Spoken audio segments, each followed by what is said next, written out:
Hey guys, how's it going? BiolinkTV here. I'm coming at you with a question on whether or not Chinese light novels are good. Now, Chinese light novels are very different than Japanese or Korean light novels because of the way that the story plays out and the different elements involved within the story. Now, some aspects will be similar, such as maybe more shonen elements within a story or random power-ups. But one of the main things that's different is that the main character tends to be very brutal and more depraved than your typical Japanese or Korean light novel main character. Now, there are three main different types or genres of Chinese light novels. Now, forgive me if I pronounce these wrong, but the main three are xianjia, xianwen, and oisha, which kind of look like, respectively, Zhanjia, Zhanhuan, and Wuxia. That's what they look like, respectively, in the English language, but they're pronounced completely differently. I'll actually leave a link down in the description box below if you want to go and check how to pronounce those, to a YouTube video of a person who actually knows and translates these light novels, so that should help. But Xianjia is basically, they're novels that include like the heavens, the mortal world, and the underworld, and involve like karma and reincarnation, and there's also like the main character will probably get like a pet and have that creature throughout his journey, and he basically like powers up along the journey, and sometimes, or a lot of times, when they power up, they get more prolonged lifespans, and so they're able to live longer and get stronger, and it just continuously goes on like that, usually for a very long time, sometimes even like thousands of chapters. I've seen some that are like above 3,000, so they can go for a very long time. Now, the average length is usually about 1,000 something. Usually it's in the 1,000 to 2,000 range. It's pretty rare to see anything above 2,000, from what I've seen, at least. But the second type is the Xianwen, and those are very similar to Xianjia's, but the main difference is that they usually do not include Taoist elements like yin and yang or immortals. Now, Taoist elements are very prevalent in Xianjia's because there's just a lot of that ideology placed in throughout the entire novel, and it's usually like some of the novels will have the main character get more involved into the Taoist elements and learn more about the whole concept and stuff, and create Taos or truths regarding their personality. Like, some people have a Tao of fire, and that's their truth, that's what they're good at, and so they can create and conjure fire. So there's stuff like that that's really interesting. Now, the other one, which is Oisha, which is usually more set in ancient China, and they typically have main characters that follow a certain code of chivalry, and they tend to go through that path throughout the entire time in their adventure. And they intend to incorporate more ancient Chinese elements and historical facts, rather than just being completely fictional. They sometimes are more like historical fiction.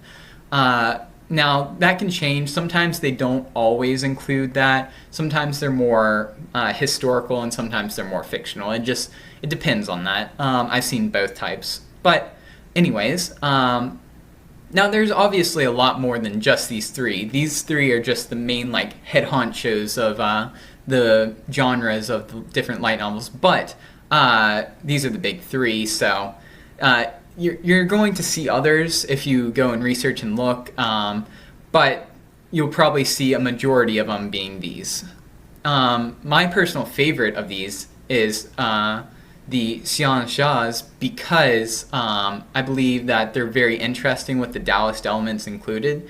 Now, the Zhanwens are very interesting as well, because they have more fantasy elements like they have a lot of dragons and stuff like that, and they're kind of more similar to a fantasy light novel in Japanese, which can be very interesting. But I really like the Xianzhas. And my personal favorite novel is I Shall Seal the Heavens, which is actually 1,614 chapters, and I've read all of them. So I really love that novel. I'll also link that down in the description if you want to go read it. It's at, well, I was about to say Wuxia World, but I have actually learned that is Wuxia World.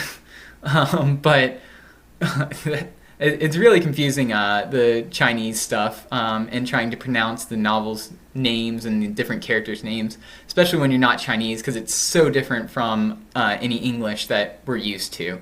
So that might cause some trouble if you don't know it. You're just going to call the character whatever, unless someone makes a video explaining it to you.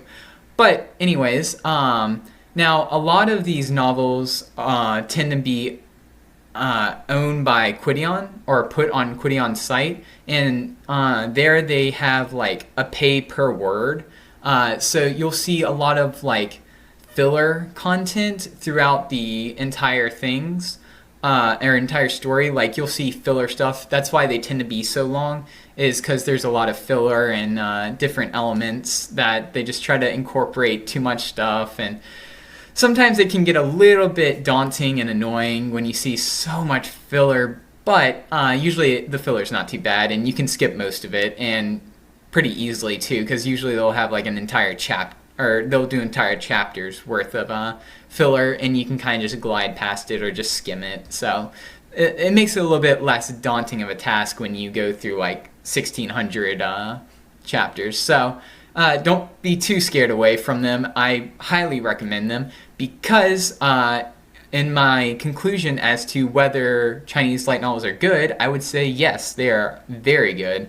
They're very time consuming once you get into one, but very fun adventures throughout, and there's a lot of really, really good ones like Coiling Dragon or Desolate Era that you can just dive into and have a really fun time. Some of these also will have, they'll also have like mangas based off of them, or called manhwas. And so you can also look at those. If you're not really into light novels, you can look at the manhwas instead. So you can still get the same story, kind of like kind of a butchered story in the manhwas, but you'll get images and it's easier to get through. But those are still good anyways. Both are valid options.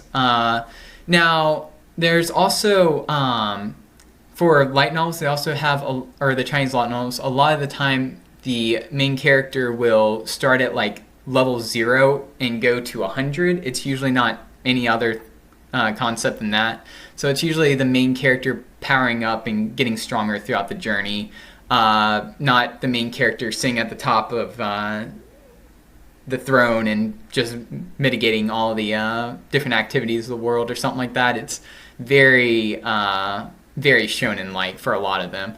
But that's pretty much all for me, guys. I just wanted to kind of get a discussion going on Chinese light novels and their different factors. And if you have any thoughts, I would recommend you leaving them down in the comments below, because I read and will most likely respond to them.